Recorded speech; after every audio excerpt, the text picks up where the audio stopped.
What's the real deal with liquid XRP sitting on exchanges these days? We've got a flood of brand new data that just hit today, and I went ahead and sorted through it all to find the good stuff. I'm about to show you everything, so you're totally in the loop on where XRP supply actually stands across the board. You with me? Awesome, let's roll. Man, when everything's just mashed together in one giant block of text, that's my nightmare. So I grabbed all of it and ported it straight into Lexi. Hang on, let me bring that up real quick. Answer 1. Loose liquid XRP on exchanges. Based on the recent on-chain data and market analysis as of late November 2025, the total loose liquid, i.e. XRP, held on exchanges wallets available for trading across major retail centralized exchanges like Binance, Upbit, Bithumb, OKX, and others is estimated to be around 5 to 6 billion XRP. The figure accounts for ongoing outflows. Binance alone held about 2.71 billion XRP, down about 300 million since early October, and down 100 million since mid-November. With the XRP ETF launches, combined reserves across tracked centralized exchanges has declined steadily, with about 73 million XRP leaving and withdrawn in the past 24 hours alone, signaling reduced sell-side pressure and potential supply shock amid rising institutional demand from ETFs, which have already absorbed about $670 million in XRP. Note, exact totals fluctuate in real time due to deposits and withdrawals, and not all smaller exchanges report transparently. This range represents the most current aggregate from reliable sources like CryptoQuant and community track data for context. This is roughly about 9 to 11% of XRP of its 56 billion circulating supply. How long for ETFs to absorb it? Based on the latest data as of November 28, 2025, XRP spot ETFs, including those from Bitwise, Canary Capital, Grayscale, and Franklin Templeton, have seen recent daily net inflows averaging approximately $26 million over the past 3 days of trading, November 25th through the 27th. At the current XRP price of $2.20, this equates to roughly about 11.8 million XRP accumulated per day by these ETFs. To fully absorb the 5 to 6 billion in loose liquidity from retail exchanges at this current rate, for 5 billion XRP, it would take about 422 days. For 6 billion XRP, it would take about 506 days. This assumes steady inflows without acceleration. Early launch days saw higher rates of about 70 to 80 million in XRP per day, but recent activity has stabilized lower, and the ETF purchases directly draw from exchange liquidity without significant OTC sourcing. Overall average since the November 13th launch, 28 million XRP across 11 trading days, would shorten this to about 179 to 214 days at this current state. Look, I'm going to be straight with you. Those 5 to 6 billion XRP figures, I'm calling BS on that.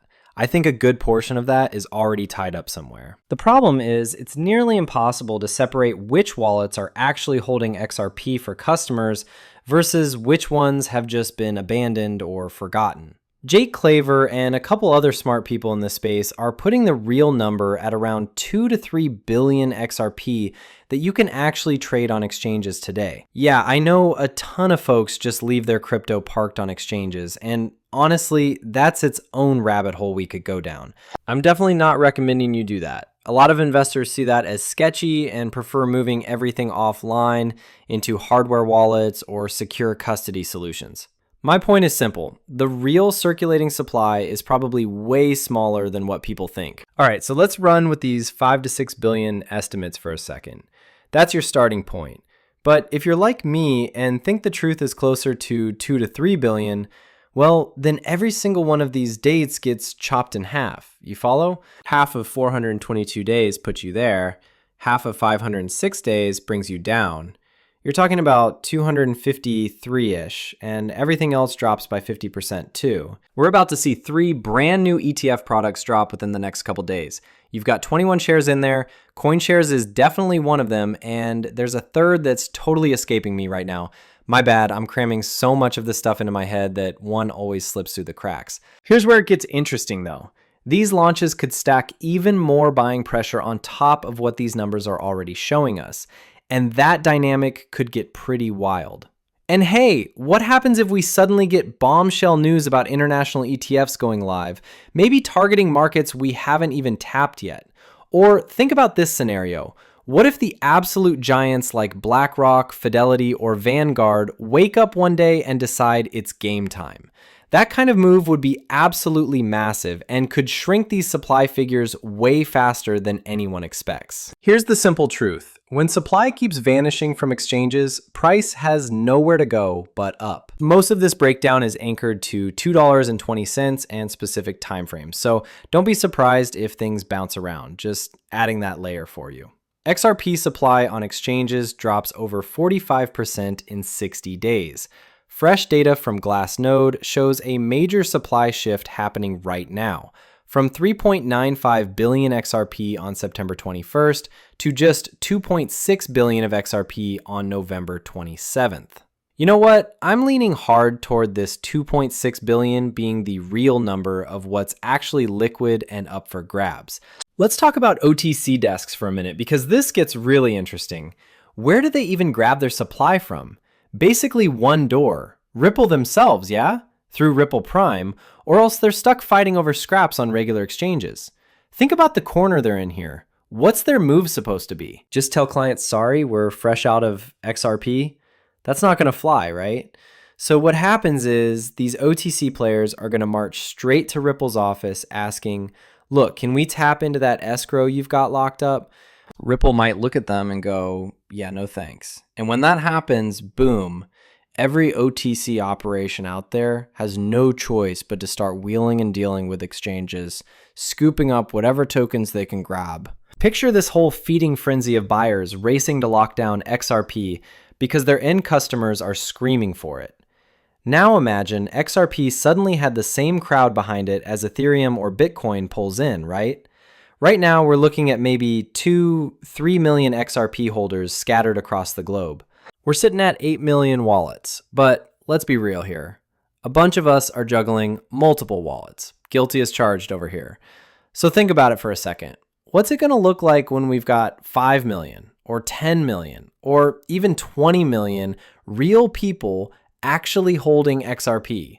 Regulations are literally at the doorstep ready to walk in, and everyone's finally catching on that blockchain is about to completely reshape how we move money around. Hang on though, why am I hearing crickets about this on every news station I flip to?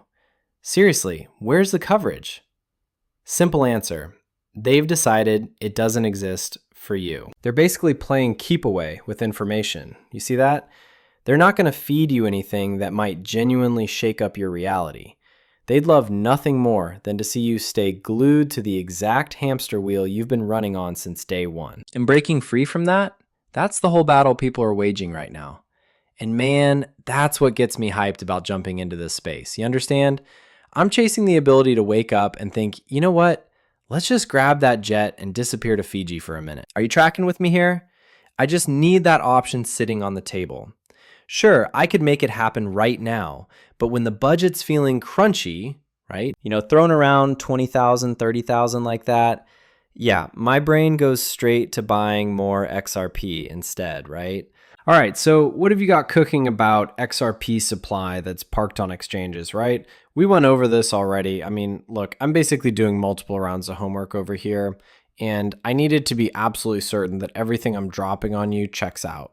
And that's the whole reason behind this detective work. All right, and there's one more piece to add. We already hit on Binance, but here's some additional context. XRP reserves on Binance collapsed to multi-year lows, only 2.7 billion left. This is not a small metric. This is a structural signal that the entire market should be paying attention to. Here's why this is important. Binance is the deepest retail plus offshore liquidity pool for XRP. When reserves hit multi-year lows, it means one thing. Circulating supply of the world's largest exchange is drying up. This only happens in two scenarios: mass accumulation or preparation for institutional absorption. Right now, we are seeing both. ETF era demand is approaching while supply is shrinking. All newly approved XRP ETFs must buy on the open market because of the court injunction prevents direct purchases from Ripple or escrow. Now here's the wild part that's got me wondering. Is there some legal issue with using Ripple Prime? Because that's actually a route you can take now to grab XRP, direct from the source at Ripple. So as ETFs start scaling, they're competing in an environment where Binance reserves are at record lows. Translation, demand is coming, supply is vanishing. OTC desks are reporting tighter XRP inventories. Off-exchange liquidity desks have already been signaling thin books, especially after Asian and Middle Eastern buyers accelerated accumulation through Q3 and Q4. When both centralized exchange reserves and OTC inventories dropping, you get a mathematical setup for a violent upside move. Smart money moves before price, and that is exactly that. We see it with the Bitcoin ETF, massive exchanges, outflows, shrinking reserves, suppressed volatility, then a vertical move. XRP is now mirroring the same footprint, but with the even stricter supply rules due to escrow injection limitations. Binance dropping to 2.7 billion is not normal market behavior. This is a multi-year low, not a random dip, not a washout, not a whale exit. It's coordinated accumulation across wallets, centralized exchanges, and OTC venues. This pattern usually precedes one thing: parabolic recalibration of price to match liquidity conditions. XRP has the clearest path to institutional flow with G Treasury, RLUSD, and Ripple Prime rolling out XRP and is entering the most institutional-ready era of its existence. And institutions accumulate long before headlines catch up. Supply shock doesn't announce themselves. They build quietly, then erupt. Low exchange reserves are the #1 chain indicator that a major move is brewing between Binance. I want 2.7 billion XRP puts us in a zone we haven't seen in years, right as ETFs launch, right as institutional rails go live, right as liquidity corridors expand. This isn't a coincidence. This is a setup. The fuse is lit. And here's something I've got to throw at you. Evernorth. So Ripple joins forces with their crew to spin up Evernorth with one job: grab as much XRP as possible. But why now? Why this specific window?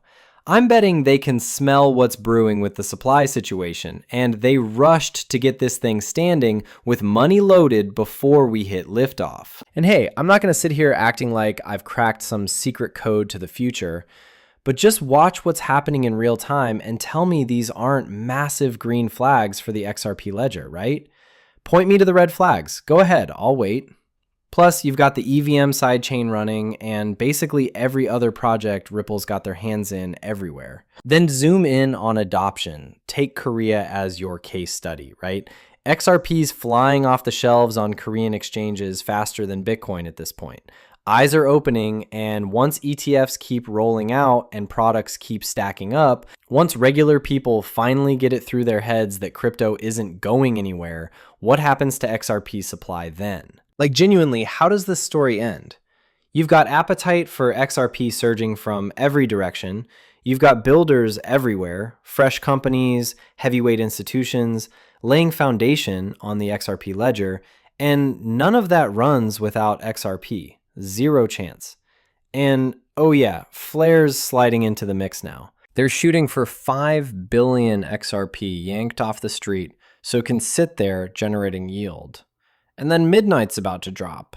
I mean, seriously, when of all these forces, what's the phrase? A trifecta when 3 heavyweights join up? I'm over here like, what do you even call a sixfecta? That can't be right. Somebody's going to need to fact check that for me, but whatever. I'm fired up. All right, I wanted to jump on something here, and I'm going to need to put in some serious legwork and really dissect this thing, but Chad Steingraber dropped this nugget, so let's dive in. This is all about whether OTC desks can scoop up XRP directly from Ripple via Ripple Prime, okay? Yes, Ripple can sell XRP to OTC clients, although it has previously stated that it has ceased its old on-OTC sales model in favor of selling XRP through its on-demand liquidity product. However, Ripple has also launched a new institutional-focused digital asset prime brokerage called Ripple Prime through its acquisition of Hidden Road, which enables U.S. institutions to execute over-the-counter spot trades in major digital assets, including XRP. So what it's sounding like is Ripple carved out a loophole here, and they're still able to funnel XRP to certain OTC desks that are scooping it up. And don't forget, plenty of these OTC desks operate outside the United States. That's likely why Ripple's got the green light to deal with them. But if we're talking US territory, Ripple would slam into a brick wall there. At least that's my gut, thanks to what the court laid down.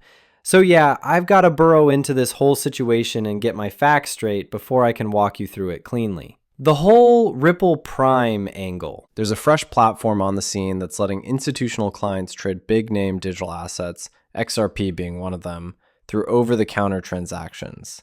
Now what makes this interesting is it's a totally different beast compared to how Ripple handled OTC sales before.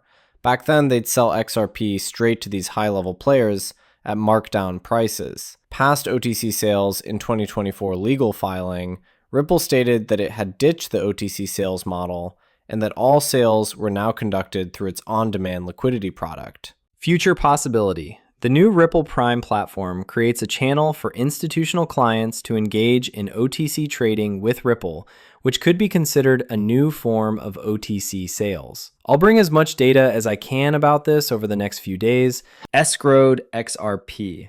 Ripple CTO has also confirmed that the company can sell rights to the XRP locked in its escrowed account, though the tokens themselves cannot enter circulation until their scheduled release date. To be completely honest with you, I haven't witnessed this blowing up on a huge scale just yet. Have you? What's actually going down is pretty consistent.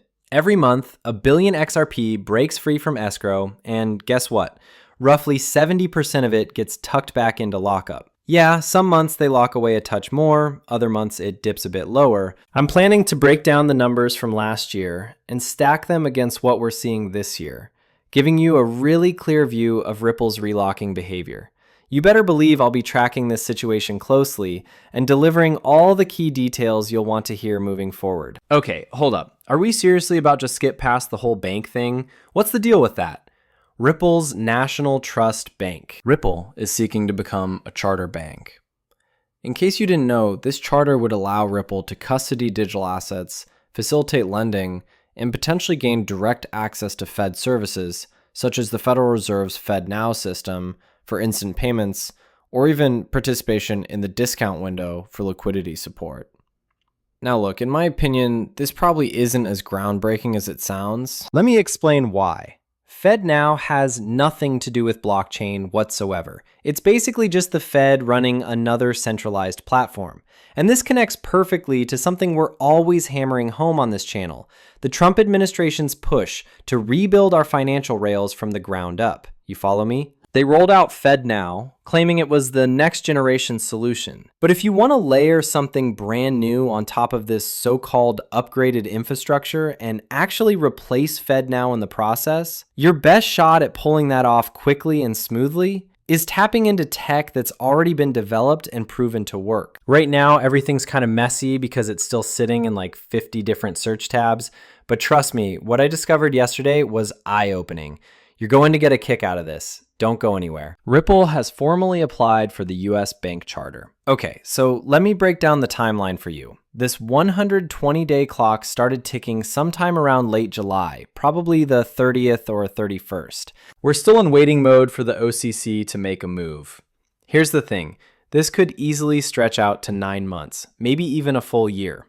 I know, people were really hoping we'd see action sooner than that. But hey, there's definitely more coming. All right, now let me throw this updated XRP rich list at you. Where do you think you stack up? Because globally, we've got 73,000 wallets holding somewhere around 50,000 XRP. Then there's 146,000 addresses sitting on roughly 23,000 XRP. Another 220,000 holders are chilling with about 15,000, getting close to 300,000 who've accumulated 10,000. You've got 366,000 hanging on to around 8,000, and then a massive 733,000 wallets carrying exactly 2,311 XRP. And yeah, obviously there are whales like Jake Clavers who are just loaded. You know what I mean? All right, I'm messing around. But here's what matters. What's in front of us right now is genuinely incredible.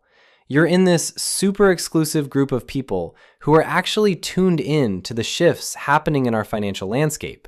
You're prepared to ride out what could easily be the most bonkers experience of your existence by getting involved in this brand new financial framework. And honestly, that deserves recognition. Real talk, because I get how exhausting it is to stay on top of the never-ending flood of updates coming at us daily. It's just so exciting to witness all of this. Okay, so we need to talk about smart contract functionality at some point. We're getting a little lengthy with this video though. I'll probably circle back to that later. But I did notice something interesting pop up. XRP is not halted, no cooling issues. CME actually put out a statement saying, due to cooling issues on Cyrus 1 data centers, our markets are currently halted. You know what this proves? We're still stuck relying on these dinosaur-era systems and clunky data centers when blockchain technology could eliminate these headaches entirely. Just think about it. What if all that derivative action happening on CME was running on the XRP ledger instead? That's the direction I believe we're heading, and clearly Ripple's laser focused on tackling these massive infrastructure challenges. Check out what Brad's saying about this whole thing. Take a listen to this. Ripple could be the next Bitcoin? Well, I think if we're solving a real problem and it's at scale, then I think it's a compliment. I think the most important thing that is going on in crypto is understanding what is real and what is just hype. Some, I think, may look back on Bitcoin and find that it was the Napster of digital assets. What I mean by that is Napster was the first to digitize music and demonstrate, hey, if you digitize music, you can do a lot of cool things with that. But ultimately, they were circumventing trademark laws, they were circumventing royalty payments, and government stepped in, and Napster was not successful. But Spotify, iTunes, Pandora, they were very successful. I think what you'll find is that maybe the next generation of digital assets ends up solving some of the original problems that Bitcoin set out to solve. Is XRP the next Bitcoin? If we work with the system to solve this problem, and we can solve that problem at scale, a problem measured in the trillions of dollars, then there's a lot of opportunity to create value. I don't think the conversation is even going to be about XRP chasing Bitcoin anymore. It's going to flip completely. People will be asking, how can my token measure up to what XRP is doing? You see what I'm saying? My gut tells me XRP is climbing straight to that #1 slot. Here's the reality with Bitcoin. There's a cap on how much money globally can funnel into it. But when we're talking about turning real-world assets into tokens and shuffling them through the ledger, that's a bottomless well of opportunity. I'm convinced most people haven't grasped how incredibly versatile the XRP ledger actually is, and how deeply it's already plugged into the frameworks running our financial world right now. And believe me, the light bulb moment is coming for everyone sooner than they think, all right? All right, my friends, I'm going to call it here for today. Thanks a ton for rolling with me through all of this. If you pulled anything useful from this, go ahead and slap that like button, toss your perspective down in the comment section, forward this to somebody who should be watching, whatever you feel like doing. Just really, I mean it. Thanks for giving me your time today. See you when the next one drops.